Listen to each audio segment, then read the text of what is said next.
Bonsoir, mesdames et messieurs. Alexandre Baudouin et François Trépanier qui vous souhaitent la bienvenue à cette autre édition de Sport Express. Salut François. Salut Alex. As-tu reculé l'heure? J'espère. T'es arrivé à l'heure? C'est vrai, oui. Je suis toujours à l'heure, moi. Hey, là, sérieux. Là. Ça c'est les 2-3 pires prochaines semaines. Ouais. Il fait noir à 4h15. Il Ça fait n'a pas clair de de bon bonheur. sens. C'est vrai qu'il fait clair de bonheur. Là, c'est plus facile pour nous qui avons de jeunes enfants de les coucher plus de bonheur. Oui, mais c'est plus facile aussi que les jeunes enfants se lèvent plus tôt. Aussi. C'est comme un concept. Parce que moi, ils sont encore jeunes, donc papa, le soleil est levé. Je peux me lever. Ah, c'est encore le cas, mais moi, je suis vraiment dans la génération où ça se lève de bonne heure le week-end, mais ça veut dormir la semaine. Oui. Voilà. T'apprécies? C'est bien le fun. Fait que, tu sais, on court pas en tout. Ouais, C'est comme Claude toi. aussi, ouais. Pareil. Claude, c'est un éternel adolescent. Absolument. Hein? Exactement. 70, c'est le nouveau 30. Pauvre Claude, c'est chiant, ça. Hey, t'es passé à Éric Latour la semaine passée, toi. Oui, tu m'as vu? Ben oui, monsieur. Belle entrevue, belle entrevue. Merci. Je veux juste savoir, être certain, parce que tu es allé aussi à la cidrerie Charbonneau Oui. il y a 2 Bien semaines. sûr, bien sûr. Le temps des pommes, ça a bien été? Ah, écoute, magnifique saison des pommes. Alex, il a fait beau. Il faisait un petit peu plus froid, mais les gens ont été rendez-vous, puis la plupart des propriétaires de vergers à qui j'ai parlé, la saison a été exceptionnelle, tout comme la saison estivale. C'est ça, exactement. C'était la raison pour laquelle tu Absolument. étais à Éric Latour la semaine Oui. dernière. Bien content. Gros show cette semaine. Là, on voit une photo présentement. Un éclopé. On va teaser. Il sait quoi? Il sait pas jouer au hockey. Ou bien il a voulu faire son frais puis il a mis une demi-visière. Écoute, il s'est fait atteindre un bâton élevé pour notre invité William Julien. Continue à parler. Pourquoi tu n'avais pas de grille Avec complète? avec son chandail de Deslauriers. Pourquoi tu n'avais pas de grille complète? Et voilà, alors... pendant... Ah, c'est ça. Un hommage à Deslauriers. Ouais. Bravo. On voit où on en est avec ça. Tu vois ce que ça a donné? Vous voyez la photo? Exactement. Voilà. Bravo, champion. Ah, Mais- il remettra sa grille. Salutations à notre DG Richard Racicot, qui est également maquilleuse sur le plateau, qui a fait tout un travail avec William Julien pour l'émission. Tu sais, tu peux remettre une grille, hein? Tu ne pogneras pas plus. Ouais. Donc, C'est chiant, ça. William Julien, voilà, est notre invité L'informateur joannais. pour toute l'émission. Ce sera une fricassée sportive. tout Absolument. simplement. Donc, on s'arrête tout de suite. Et au retour, ben, on passe les 20 prochaines minutes avec William Julien.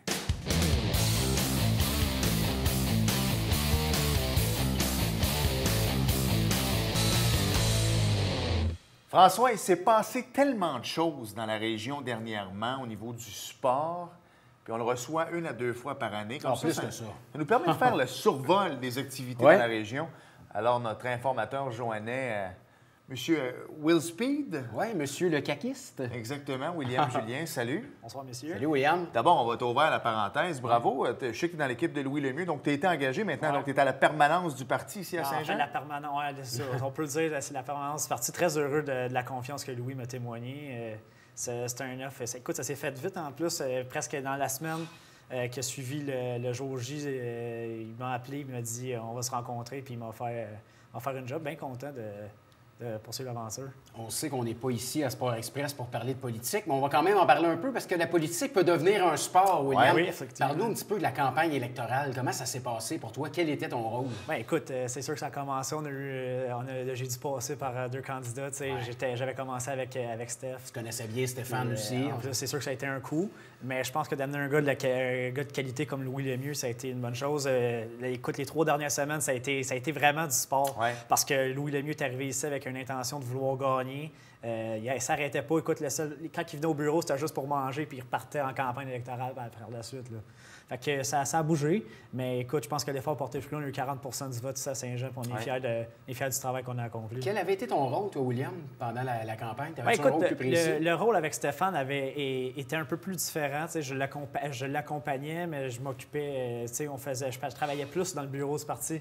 Quand Louis est arrivé, je l'ai vraiment suivi presque à tous les jours de la campagne, sauf exception les soirs où j'avais le football. Mais écoute, j'étais avec tout le temps. Fait que le rôle a un peu changé. Puis je pense que Alimenter j'étais les médias sociaux. très heureux. Puis je pense que c'est comme ça que la chimie s'est développée. Puis je pense que c'est comme ça que Louis a voulu me faire confiance pour la suite. Bonne nouvelle. Tu sais, en même temps, je sais que tu as tes opinions, tu parles beaucoup sur Facebook, sur les réseaux sociaux. En tant que jeune qui s'implique, ça t'a permis de voir l'envers de la médaille. Donc, peu importe le parti politique, c'est là que des fois, on voit que c'est pas toujours évident. Là. Non, c'est pas évident, c'est sûr. Écoute, il y a plein d'embûches, il y a des choses qui peuvent arriver. Il y a des bonnes, des moins bonnes journées. Faut pas s'attarder aux commentaires des gens. Même le chef lui-même a eu des mauvaises journées, mais je pense que ça ne l'a pas empêché.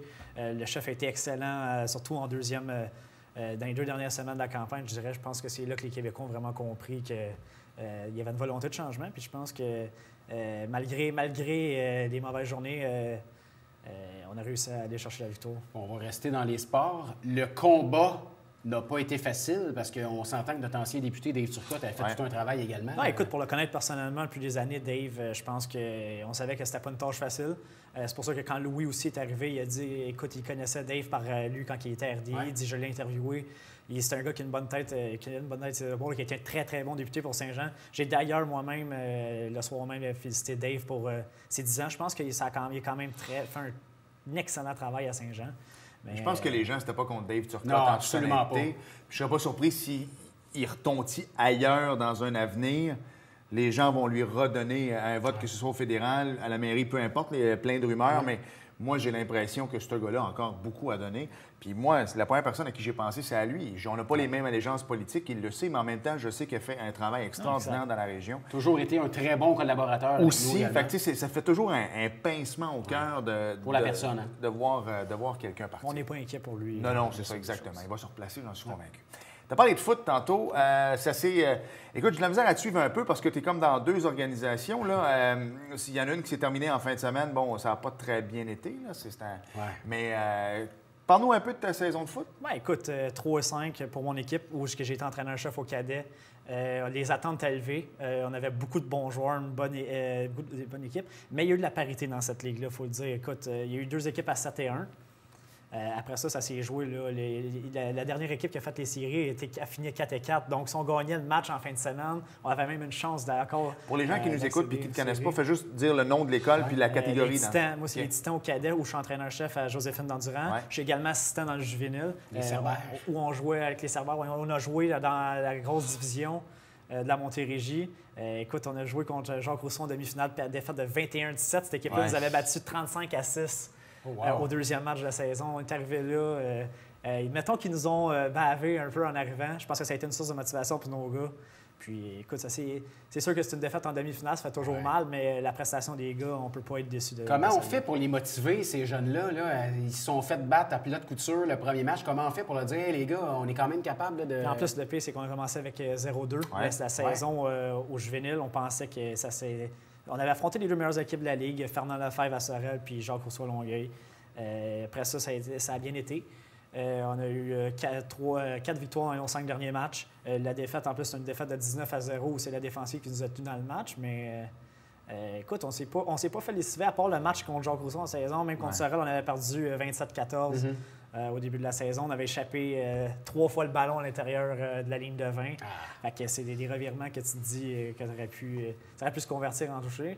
Mais écoute, c'est des choses qui arrivent. Puis je pense que ça a été une belle saison pour le juvénile, au-delà des espérances. Alors qu'à mon niveau cadet, c'est peut-être en bas des espérances parce qu'on s'attendait vraiment. Je m'attendais à finir 5-3, 4-4 cette année. C'était ça ma prochaine question. Parce qu'hier, sur Facebook, tu disais les attentes étaient élevées. Il reste que tu coaches au niveau scolaire. Moi, je coach dans la tombe, on a tous des attentes, mais je voulais savoir, les attentes, c'est quand même pas l'école qui émettait, c'est toi, c'est tes attentes à toi, c'est les attentes à qui, en fait, qui étaient plus C'était élevées? les attentes à moi, mon coaching staff, OK, c'est ça.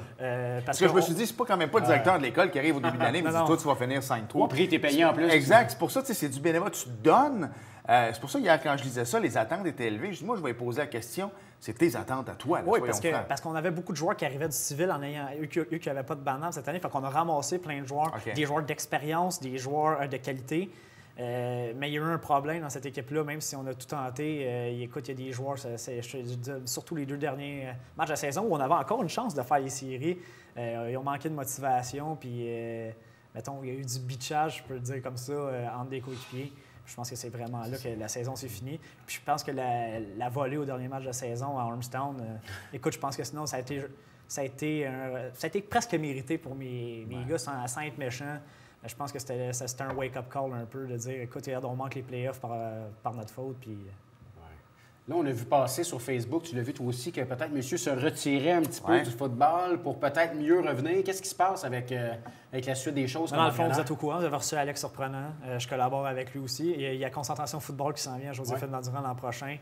Au niveau juvénile et au niveau cadet. Le Benjamin va être à l'école, va jouer dans une autre ligue, va rester Je me retire pas en raison de ma fiche. On ne me l'a pas demandé de me retirer non plus. Donc, si tu avais voulu, tu aurais pu rester. Oui, en fait, c'est qu'ils n'ont pas garanti de poste à personne. C'est sûr que là, avec une fusion de 3 écoles, ils vont essayer de prendre des entraîneurs dans pas mal toutes les écoles. Je me retire pour probablement rentrer dans le processus.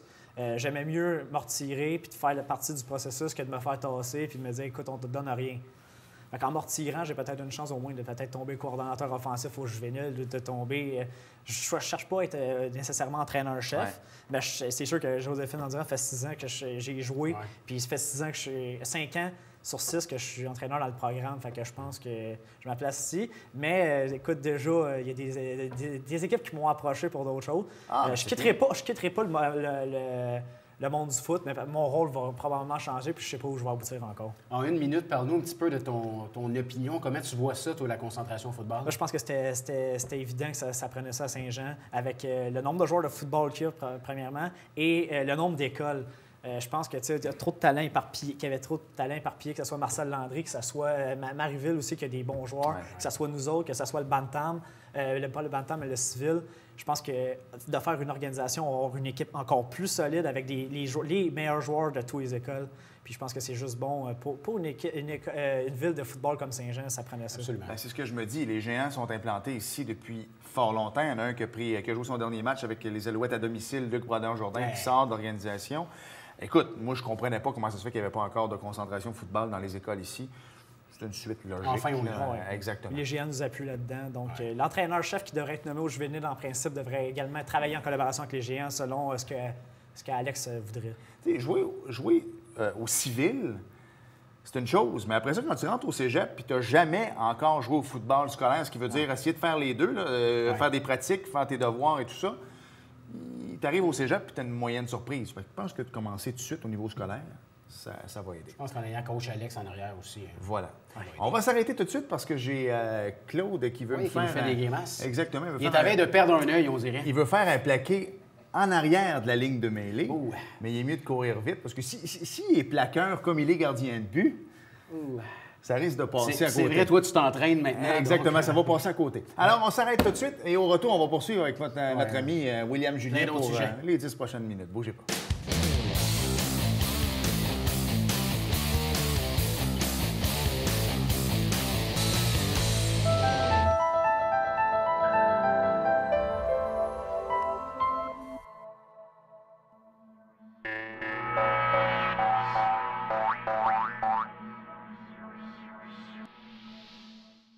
Nous cumulons plus de 250 années d'expérience à vous informer. Nous adhérons au guide de déontologie journalistique du Conseil de presse du Québec. Nous sommes le Canada français, Boom 104.1 et la télévision du Richelieu. Vos médias de confiance. Restez informés avec nous.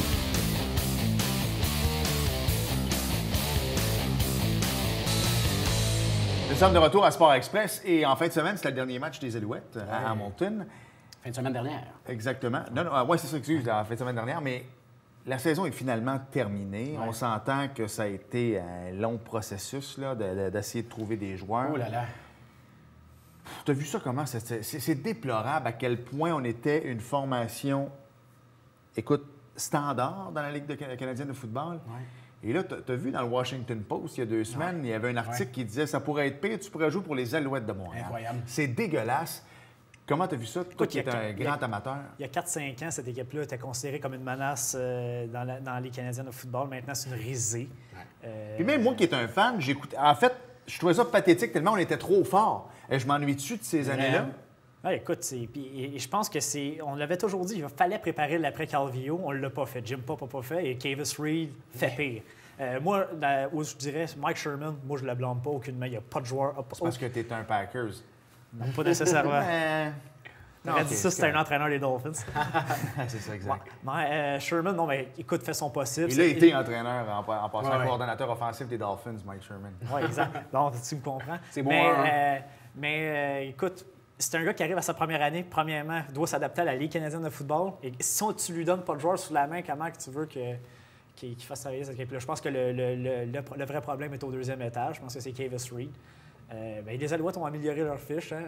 Plus de victoires que l'an passé quand même. Jouer un peu plus de matchs serrés que l'an passé, par contre. C'est vrai. Mais écoute, il manquait cruellement de talent. Je pense à la ligne à l'attaque. Surtout à la ligne à l'attaque. Là, on a un gars, je pense qu'un gars comme Tony Washington va aider la ligne à l'attaque, mais écoute, il ne sera pas tout seul. Il y a Philippe Gagnon, mais là, on a changé Philip Blake. On s'est débarrassé de Patrick Lavoie, qui est un bon. Ouais. Et c'est où ça manque du côté des Alouettes, c'est le talent de joueurs canadiens. Ça prend toujours des bons joueurs canadiens en position clé. C'est ce que les Alouettes n'ont pas capable de trouver. On en avait un, Chris Hackey, on a décidé de l'échanger, même si c'était la dernière année de contrat, mais ça reste que c'est un des bons joueurs canadiens. Je pense que donc, au niveau du recruteur, au niveau CIS, il va falloir améliorer ça du côté des Alouettes. C'est parce que si tu as un bon joueur canadien de position clé, c'est que ça te laisse des joueurs américains dans d'autres positions. Ouais. Si tu peux avoir un bon joueur, mettons un Laurent Duvernay-Tardif sur ta ligne à l'attaque, bien, il ne te nuira pas à ta position, mettons, de receveur de passe, des choses comme ça. C'est là que tu vas pouvoir aller de l'autre côté de la frontière. Ouais. On a entendu un média montréalais qui parlait de Johnny Football comme étant un cancer dans la chambre. On a vu Johnny en entrevue à la fin de la saison qui a dit aller demander à n'importe quel joueur comment je me comporte.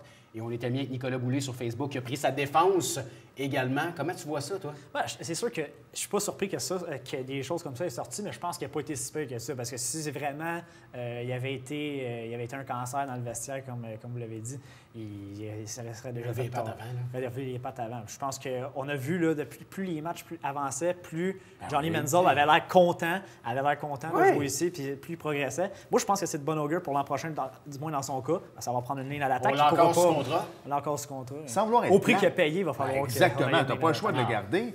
Et de deux, sans vouloir être plate, là, tu n'es pas à Edmonton, tu n'es pas à Hamilton. Au pire, tu as Toronto pas loin là, quand tu étais à Hamilton, là, mais tu n'es pas à Winnipeg. Calgary, c'est une belle ville, Vancouver aussi, mais tu es à Montréal. Comment veux-tu que Johnny Manziel déteste être à Montréal? Madame, là, elle doit-tu triper? Exactement, Saskatchewan. Madame, elle doit-tu triper, elle, d'être à Montréal? Excuse-moi, là, mais tu manges bien, c'est super bon. Shopping. C'est le shopping. C'est beau, le vieux port. Tu veux jouer à Montréal. Même lui, Johnny, il l'a dit qu'il était heureux ici. Exactement. En plus, il a gagné son Iceman sous les ordres de Mike Sherman. Exactement. Moi, je l'ai trouvé bizarre. Je sais que TSN a repris la nouvelle, mais à l'origine, c'est TVA Sport qui a sorti cette nouvelle-là. Et à moins que je me trompe, là, il n'y a pas l'air d'avoir grand monde qui suive le beat des Alouettes au niveau du TVA. Fait que je me demande, elle sort de où, cette nouvelle-là? Puis il n'y a tellement pas... Moi, je me dis, ça avait été... Exactement. Ça avait été si vrai... Il me semble qu'elle aurait levé plus que ça. Ton point est bon. Il me semble que ça a comme été... Même Didier mais juste a comme été... Moi, je pense qu'on a essayé plus de ridiculiser Johnny Manziel en disant que c'était lui, comme si la saison s'était écroulée par sa faute. Écoute, il a fait son possible. C'est sûr que ça a pris du temps d'adaptation. Quand il jouait à Hamilton, il n'était pas partant comme carrière. Il est arrivé à Montréal avec la pression que les Alouettes devaient faire les séries, avec la pression d'apprendre. Là, les Canadiens d'apprendre un cahier de jeu complexe quand même, celui de Mike Sherman puis de Carey Jones. Écoute, moi, je vais pas mettre la blonde dessus. Écoute, si tu ne te fais pas bloquer, quand même, le gars... non, oublie ça. Même Aaron Rodgers ou Tom Brady ne produirait pas qu'une ligne à l'attaque comme ça. Fait qu'on n'est pas... Faut pas lui donner beaucoup de... toute la blonde. Du football, on va passer au baseball, mais non pas des séries mondiales, on en parlera un petit peu plus tard, mais de nos Pirates à Saint-Jean, tu as été un fidèle partisan. Malheureusement, encore une fois, en séries éliminatoires, ça n'a pas fonctionné. Qu'est-ce qui s'est passé? En finale? Oui, en finale. En fait, en demi-finale. Défaite contre les Brewers. Écoute, on avait le contrôle de cette série-là. Beaucoup de difficultés. Écoute, il y a eu des choses que même du côté des partisans, on ne comprenait pas. Des changements de position. Je me rappelle de Nicolas Loiseau qui a joué dans le champ un match. On avait mis Simon Brisebois au premier but. On ne comprenait trop pas. La gestion des lanceurs aussi. Revenir au match numéro 7 et pas faire lancer Lafrenière. Parce que Loignon avait lancé un bon match à Montréal. On écoute, ça a été difficile. Je pense qu'on aurait pu s'assurer de gagner le match numéro 7 puis donner plus de congés à François Lafrenière en finale. Écoute, c'est compréhensible. Les Pirates, crédit aux Brewers de Montréal de François-Alexandre Tambourseau. Oui, exact. Mais écoute, les Pirates se sont tirés dans le pied eux-mêmes et je pense qu'ils ont mérité leur élimination. Et c'est ça qui fait défaut depuis de rentrer dans la LBMQ. Écoute, à chaque série éliminatoire, il y a un événement qui se passe, puis on est incapable de gagner en série éliminatoire. Tu as été présent au stade pour la plupart des matchs. Est-ce que la foule a été plus au rendez-vous cette année? Nous, personnellement, on n'a pas eu la chance d'y aller. Je te dirais que c'est du pareil au même. Les Pirates ont beaucoup de difficultés avec la foule. Écoute, est-ce qu'on voit, honnêtement, pour avoir été de l'autre côté, d'avoir travaillé dans l'organisation, est-ce que le stunt publicitaire fait un peu défaut, à mon avis? Je ne veux pas planter les Pirates. Là. J'ai c'est de la bonne balle, en plus. Beaucoup d'amis dans l'équipe, là, mais écoute, je pense que... Il devrait avoir plus de monde. C'est pas normal. Est-ce que le fait de mettre des matchs le mercredi à 8 h, ça fait défaut? Je pense que les Pirates devraient jouer souvent le vendredi, samedi, dimanche. Je pense que c'est là. Faire même des doubles le samedi, à la limite. Comme ça, les gens peuvent aller voir du bon baseball l'après-midi sans vouloir y aller en soirée nécessairement. Mais je pense que ça va être à revoir. C'est sûr que les disponibilités de terrain, on ne peut pas... aussi faire, parce que les Pirates 2A jouent là, les Pirates Junior 2B aussi. Il faut. Puis pendant la classique, Claude Raymond, tu ne peux pas jouer pendant le tournoi Junior 2B non plus. Donc, mais je pense que c'est à revoir, puis je pense que le marketing aussi de l'équipe, c'est à revoir. C'est de la bonne balle. Je le dis, je le répète. On parlait de François Lafrenière tantôt. C'est un gars qui a été repêché dans Steve le show. Green. Steve Green également a joué 3A, lui, dans le club école des Angels d'Anaheim. Il est lancé pour Équipe Canada à la World Baseball Classic. Là, je me souviens tout le temps contre les Américains au Skydome de Toronto. Kevin Young qui a joué avec les Capitals, avec les 4 Chevaliers, qui est maintenant rendu dans la Ligue à Saint-Jérôme. Donc, à un moment donné, c'est de la bonne balle. Tu vas peut-être juste de le mousser. Il manque peut-être pas grand-chose, justement, pour Non, exact. Mais il faut mousser plus que ça, là, parce que pour l'instant, si ça continue comme ça, il n'y aura pas plus de monde dans les estades. Mais c'est de la bonne balle. On ne veut pas perdre mais c'est toujours ça. Ceux qui sont là. C'est probablement c'est toujours les partisans fidèles qui sont là. Et vite, sur la Série mondiale, pas le choix de revenir, à part que ça se terminait trop tard, là, mais ça a été, je pense, une série méritée pour les Red Sox. Ils ont sorti les meilleurs clubs. Souvent, on dit qu'ils ont été chanceux. Non. Là, ils ont sorti les Astros de Houston. Les Yankees. Ils ont sorti les Yankees de New York et les Dodgers de Los Angeles. Moi, je pense que c'est la meilleure... Est-ce que c'est la meilleure équipe du baseball majeur? Je ne suis pas certain. Est-ce que c'est la meilleure équipe à vie des Red Sox de Boston? Et là, revenu dans les années 1910 avec des Babe Ruth de ce monde où ils gagnaient la Série mondiale presque à chaque année. Là. Quand on dit le curse of Babe Ruth, c'est quand ils l'ont échangé aux Yankees. Ils l'ont vendu. Même en 2004, c'était pas une mauvaise équipe. Non, je pense que l'édition de cette année est supérieure à celle de 2004. Claude n'a pas tort, il dit c'est l'argent. Je suis d'accord avec toi, sauf que souvent, et là je regarde parce que Claude il est toujours en arrière, là, mais souvent, les boys, on dépense de l'argent, mais ça donne rien. Là, on a signé des gros contrats. En fait, il faut que l'argent soit bien dépensé. Exactement. Tu sais, David Price, là... Il est à temps qu'il gagne en série. C'est pas le gars le plus brillant, on s'entend. Là. Des fois, il va de quelques commentaires. C'est pas le gars le plus aimé dans la Ligue non plus. Il est encore allé sur Twitter là, après la victoire avec un commentaire douteux. Mais il fallait qu'il gagne. Mais encore là, c'est le 30 millions qu'on lui a donné. C'est un 30 millions qui aurait été bien investi. Ça rapporte. Dave Dombrowski, un ancien des Expos de Montréal, qui est le directeur général, qui était avec les Marlins, avait gagné la Série mondiale, je pense, en Floride. Il avait amené son club, les Tigers de Détroit, en Série mondiale. Le gars, c'était un... Dave Dombrowski est probablement un des meilleurs directeurs gérants de l'histoire, même. Mais écoute, celui qui a produit le plus pour les Red Sox, c'est un joueur qu'on est allé chercher pour rien. Un gars que mon ami John Gibbons n'aimait pas à Toronto, Steve Pearce, joueur par excellence de la Série mondiale, était excellent. Un gars qu'on a vu sortir, mais ça, c'est souvent ça, peu importe le sport, on voit un joueur qui sort de l'ordinaire, qui vient faire gagner son équipe. Le monde avait tendance à oublier. Là, quand on regardait les faits saillants, moi, avec ma fille, parce que moi, je regardais les matchs au complet, mais le lendemain, je les regardais avec ma fille, puis je disais, lui, là, tu l'as vu jouer au stade? Ma fille, mais non, il appartenait aux Blue Jays de Toronto. Il était au stade, lui, au mois de fin mars. Là. Eh bien, écoute, pour être un partisan des Yankees, c'est sûr que je suis déçu que les Red Sox aient passé. Mais écoute, c'est mérité. Je suis quand même bon joueur. Les Red Sox méritaient cette série mondiale-là. Alex Cora a out-coaché Dave Roberts dans cette série-là. Est-ce que Dave Roberts mérite d'être de retour des Dodgers? Pas sûr. Il fait 2 séries mondiales de suite qui perd par sa faute. C'est vrai, t'as raison. Honnêtement. Il nous reste maximum 2 minutes. Là, on veut t'entendre. L'Impact de Montréal, Canadien de Montréal. Saison de l'Impact, Canadien, qu'est-ce qui s'en vient? Écoute, l'Impact, contrairement à bien des gens, pas si déçu que ça. Rémi Garde le fait beaucoup, surtout avec 2 victoires dans les 8 premiers matchs. Pas assez de crédit, lui.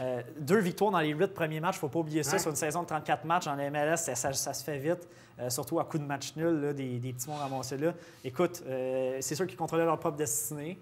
Mais écoute, il n'y a pas beaucoup de joueurs vedettes à part Piatti dans cette équipe-là. Le dernier match, as-tu bien joué en plus? Là, écoute, Piatti... mais moi, l'Impact, c'est une année de transition et je suis plus surpris de qu'est-ce que l'Impact a fait qu'anticipé. Et du côté du Canadien, écoute, très surpris par le début de saison. Moi, je les ai placés en série au début de la saison comme équipe repêchée.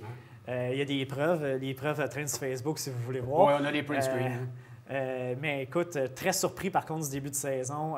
Écoute, Max Domi est en train de faire taire un certain Luc Lavoie. Il y en a des fois qui sont faits pour ça. Lui, il a regardé son père toute sa vie jouer dans un marché comme Toronto. Exact. Lui, il ne vit que pour ça. Lui, il Mais va c'est pas pour réussir. être méchant, mais jouer pour les Coyotes de l'Arizona, c'est moins motivant que de jouer dans un gros marché, surtout pour un joueur qui carbure. On a vu Max Domi jouer au championnat du monde junior en 2015 dans des foules comme Montréal-Toronto. Ce gars-là, carburé, était le meilleur joueur du tournoi. Demandez à Pacioretty, là. Puis je suis convaincu que s'il était honnête, il vous le dirait. Quand tu arrives, parce que l'autre, c'est bien fait à Vegas, d'abord, il fait beau à l'année, là, mais tu stationnes ta Bentley ou ta Lamborghini sur le bord du AT&T Center, je pense, là-bas. Et là, T-Mobile, exactement. On reste dans le réseau cellulaire. Et là, il marche. Puis il y a un tapis rouge, puis là, c'est hot. Mais je pense qu'à partir de ce moment-là, ils deviennent quelqu'un. Mais un coup que le match est fini puis qu'ils s'en vont ailleurs, là, je m'excuse, mais ils ne sont pas reconnus. Tu n'as pas la même. Non. Quand tu arrives à l'aréna, c'est sûr, il y a du monde, c'est 18 000 personnes, c'est le party, mais je vous le le dis, reste. avec les Raiders qui déménagent à Vegas, Vont la passer NFL deuxième. va Ben prendre, oui, c'est c'est sûr, sûr. le dessus sur les Golden Knights. Tandis qu'à Montréal, c'est pas juste quand tu rentres au Centre Bell que tu es quelqu'un. Quand tu rentres au restaurant. À l'année, Max Domi, là, qui est à Rouyn-Noranda, Absolument. à Tremblant ou à Montréal, ce gars-là va se faire reconnaître. Tandis que Pacioretty, il part puis il s'en va dans le Grand Canyon, en hélicoptère, là, avec sa femme. Même le pilote ne reconnaîtra pas. Exactement. Ouais. Will, Hey, merci. Merci, Will. Félicitations pour ton travail. Merci. Puis ça prend un président à l'Impact de Montréal. Bye-bye, Joey Saputo, qui reste propriétaire. Ça prend un président à l'Impact. Ouais, on Merci, invite Will. les gens à aller liker William Julien, journaliste sportif sur Voilà.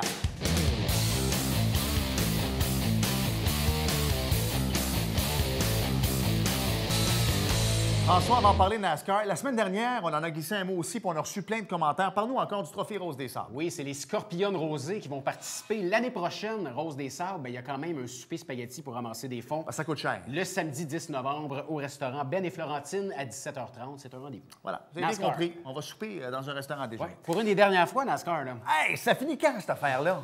Oui, monsieur! Alors, série Monster Energy de NASCAR, c'est bientôt terminé. C'est pas mal tout ce qu'on pourrait dire. Alors, prochaine course, en fait, c'est la dernière course de la ronde des 8 de la Chase. Ça va avoir lieu dimanche, le 11 novembre à 14h30. C'est la Can-Am 500 au ISM Raceway de Phoenix, en Arizona. Voilà. Merci, François. Merci, Alex. Merci à vous d'avoir été là. Et on se reparle la semaine prochaine. J'ai raté, hein? Salut. Bye-bye.